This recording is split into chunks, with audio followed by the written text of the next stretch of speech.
अस्सलाम वालेकुम। कैसे हैं आप लोग? उम्मीद करती हूँ आप सब ठीक होंगे। तो एवरीडे साइंस का आज पार्ट नंबर 2 हम कर रहे हैं बीपीएस 5 टू बीपीएस 15 के लिए। स्पेसिफिक सिर्फ मैं इसलिए ये कह रही हूँ बीपीएस 5 टू बीपीएस 15 क्योंकि आजकल वो टेस्ट चल रहे हैं, लेकिन ये जो टॉपिक्स हैं ये किसी भी टेस्ट में आ सकते हैं। चाहे अभी एसएसटी का टेस्ट होगा उसमें भी ये टॉपिक्स आ सकते हैं। तो प्रीवियस वीडियो अगर आपने नहीं देखी तो काइंडली पहले वो देख लीजिएगा और उसके बाद ये भी पार्ट 2 है, उसको भी देख लीजिएगा। आज भी मैं आप लोगों के साथ कुछ टर्म्स शेयर कर रही हूँ। सो प्लीज़ चैनल को सब्सक्राइब कीजिएगा और मैं आपसे रिक्वेस्ट करूँगी कि वीडियो को ज़रूर दूसरों के साथ ज़रूर शेयर करें और चैनल को सब्सक्राइब करें। और अगर वीडियो पसंद आए तो लाइक भी करें और फीडबैक ज़रूर दिया करें। अच्छा, अब आ जाते हैं जो आज का पहला टर्म है, which is renewable resources. Renew करना यानी किसी चीज़ को दोबारा उसको इस्तेमाल के काबिल लाना। री मतलब दोबारा, ठीक है।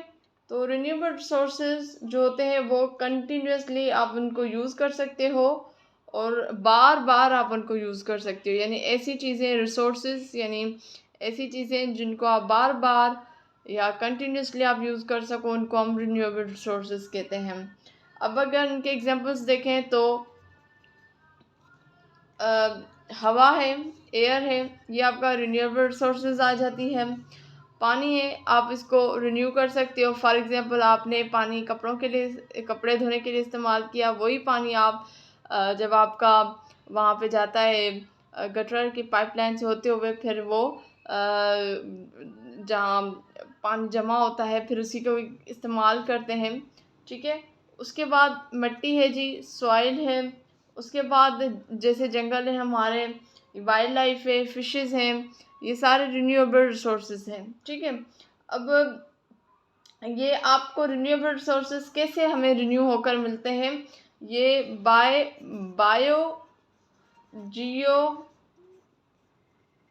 केमिकल साइकिल जो है वो नेचर की, उसके थ्रू ये जो है आपको रिन्यूएबल रिसोर्सेज रिन्यू होकर मिलते हैं, यानी बायो जियो केमिकल साइकिल, ठीक है।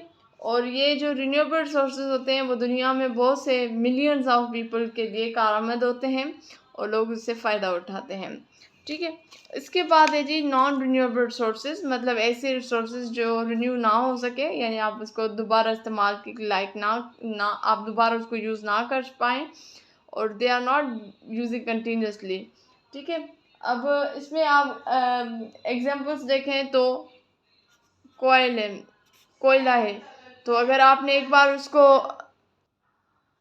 जी, जैसे कोयला है तो आपने कोयले को जलाया, आपने उससे एनर्जी ली, हीट ली, वो अब राख बन गया, तो अब आप उसको दोबारा इस्तेमाल नहीं कर सकते, आप उस चीज़ को दोबारा इस्तेमाल के लायक नहीं कर सकते, ठीक है।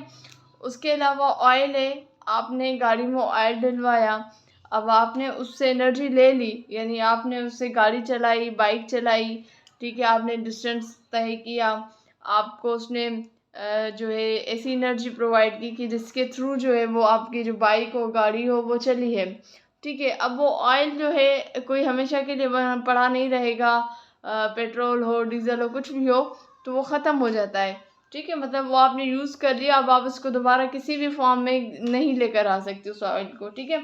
उसके अलावा नेचुरल गैसेस हैं। अब जैसे मैं यहाँ पे लिख लूँ,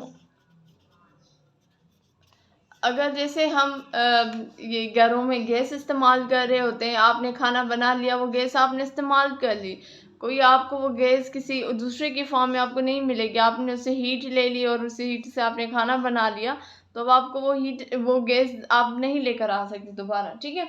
सो रिन्यूएबल रिसोर्सेज जो हैं वो, अब इस अगर हम देखें तो हम जिस तरीके से इसके इस्तेमाल कर रहे हैं तो ये एग्जॉस्टेड होते जा रहे हैं डे बाय डे, ठीक है। क्योंकि इसकी डिमांड जो है वो बहुत ज़्यादा है। जैसे पॉपुलेशन बढ़ रही है तो हम उसकी कंजप्शन ज़्यादा कर रहे हैं, तो उसी वजह से अगर आप देखें तो जैसे गैस की शॉर्टेज हो रही है, तो क्यों लोड शेडिंग की जा रही है गैस की, इसीलिए कि ताकि हम इसकी जो है एक होता है ना कि चीज़ों को बचाने की कोशिश करें, ठीक है। या फॉसल्स की जो है वो डिमांड, फ्यूल्स की जो डिमांड है वो बढ़ती जा रही है दिन ब दिन। गाड़ियाँ बहुत ज़्यादा हैं, सप्लाई करने के लिए इतने ज़्यादा वो चीज़ें हैं ही नहीं, तो इसलिए ये नॉन रिन्यूएबल जो है वो दिन ब दिन कम होती जा रही है।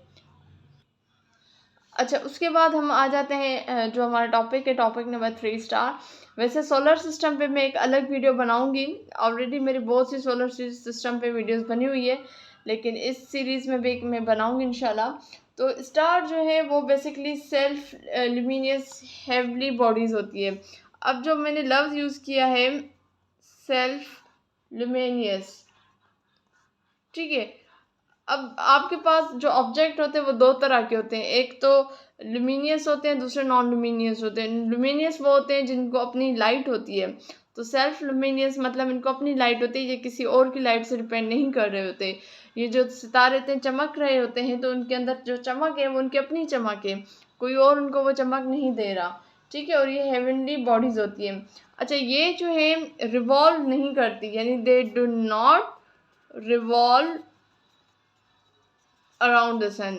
ये बात आप नोट कर लें, ये सन के इर्द गिर्द नहीं घूमती, और ये बेसिकली स्टेशनरी होती है यूजुअली। जो है यूजुअली अगर आपने देखे होंगे जो मिल्की वे बनता है या एक ऐसा स्टार जो गुजर जाता है, तो वो अलग बात है, लेकिन ज़्यादातर जो है ये स्टेशनरी होते हैं, ये एक ही जगह पे रुके हुए होते हैं, ठीक है।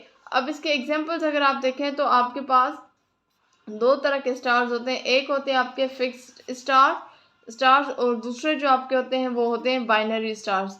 अब बाइनरी स्टार्स इस तरीके से होते हैं कि दो स्टार्स हों और एक उसके इर्द गिर्द घूमे, इस तरीके के स्टार्स को हम बाइनरी स्टार्स कह रहे होते हैं, ठीक है। उसके बाद एक और टर्म है प्लैनेट है, बहुत मतलब इसके बारे में बहुत सिंपल टॉपिक है ये प्लैनेट। प्लैनेट जो होते हैं वो रॉकी होते हैं, ठीक है, और ये रॉकी नॉन डोमिनियस होते हैं। नॉन डोमिनियस मतलब इनमें अपनी कोई लाइट नहीं होती।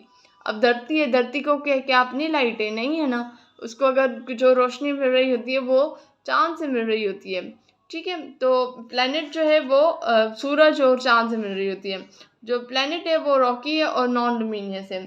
उसके अलावा ये जो है वो प्लैनेट जो होते हैं वो रिवॉल्व करते हैं अराउंड द सन, यानी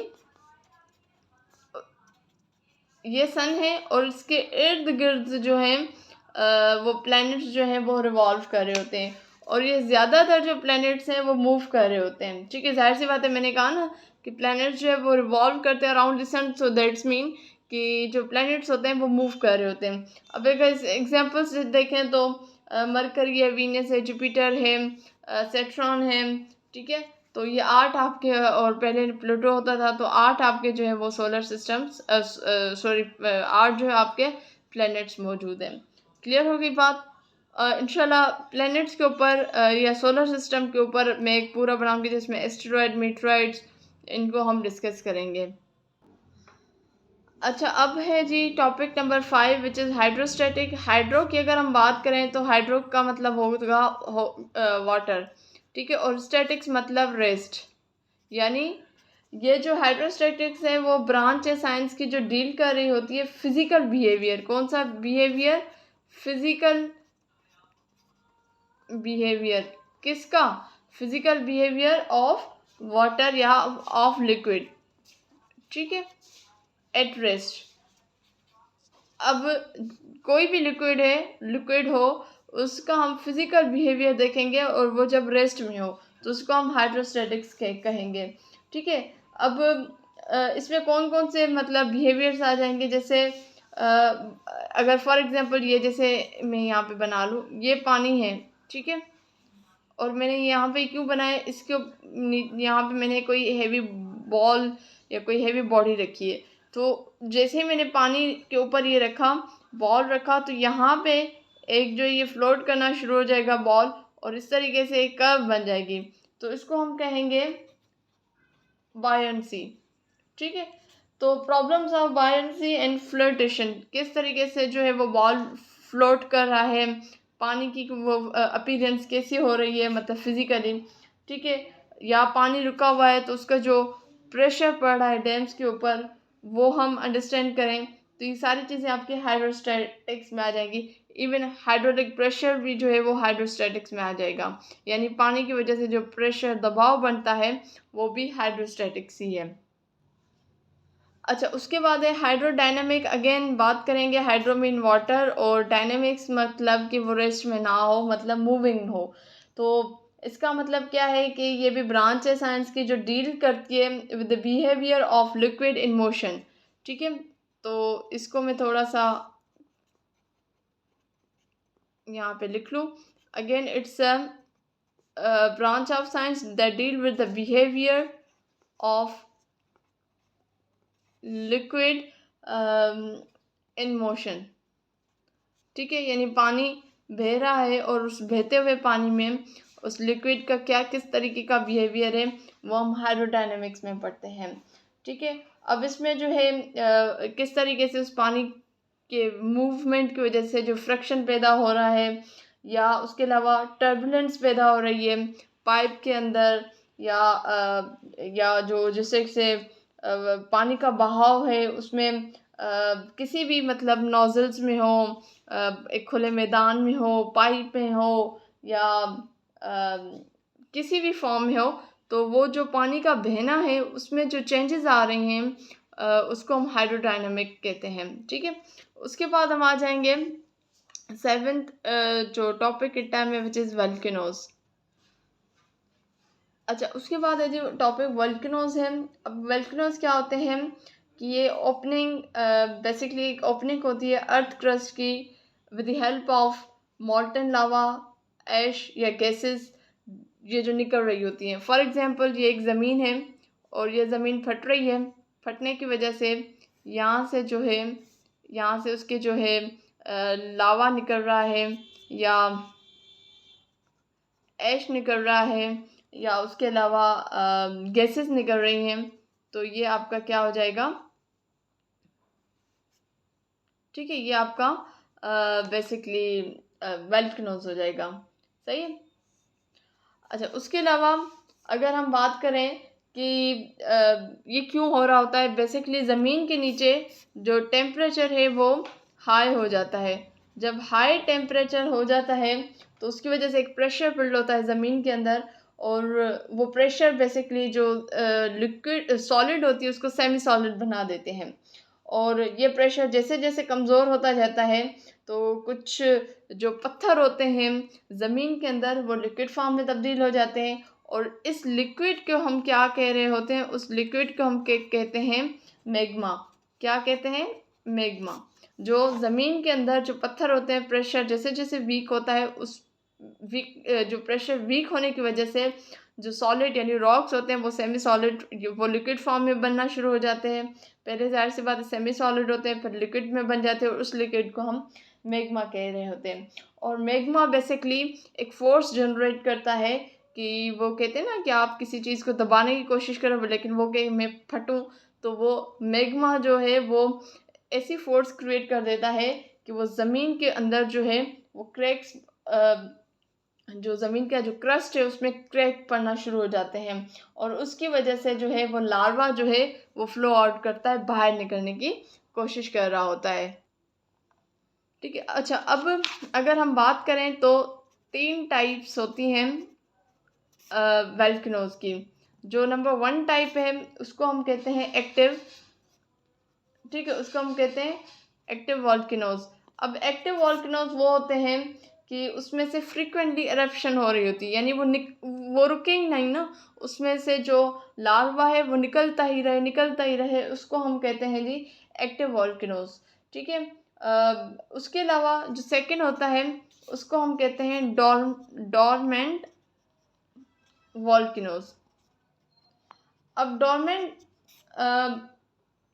ये इस तरीके से डॉर्मेंट वोल्केनोज ऐसे होते हैं, मतलब आपको पता होता है कि यहाँ से एरप्शन हो रही है। ठीक है, आपको पूरी पूरी साइंस पॉसिबिलिटीज़ मिल रही होती हैं कि इन फ्यूचर में इसमें से कोई जो है वो लार्वा निकलेगा, तो इसको हम डॉर्मेंट वोल्केनोज कह रहे होते हैं। जो थर्ड है विच इज़ द लास्ट, उसको हम कहेंगे एक्सटेंट वोल्केनोज।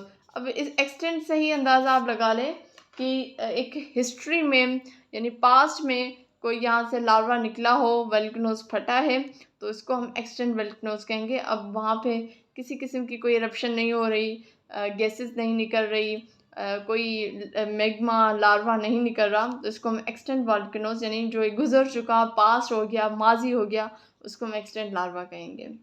ठीक है जी। और उसके ज़ाहिर सी बात है वो असरात सारी चीज़ें वहाँ मौजूद होती हैं, लेकिन उसमें वही एक्टिव नहीं होता, आप वहाँ ईज़िली वहाँ से गुज़र सकते हो। तो आई होप ये वीडियो भी, आज की वीडियो भी आपको पसंद आई होगी। इंशाल्लाह हाज़िर होंगी नेक्स्ट वीडियो में, तब तक मुझे दीजिए इजाज़त। अल्लाह हाफ़िज़।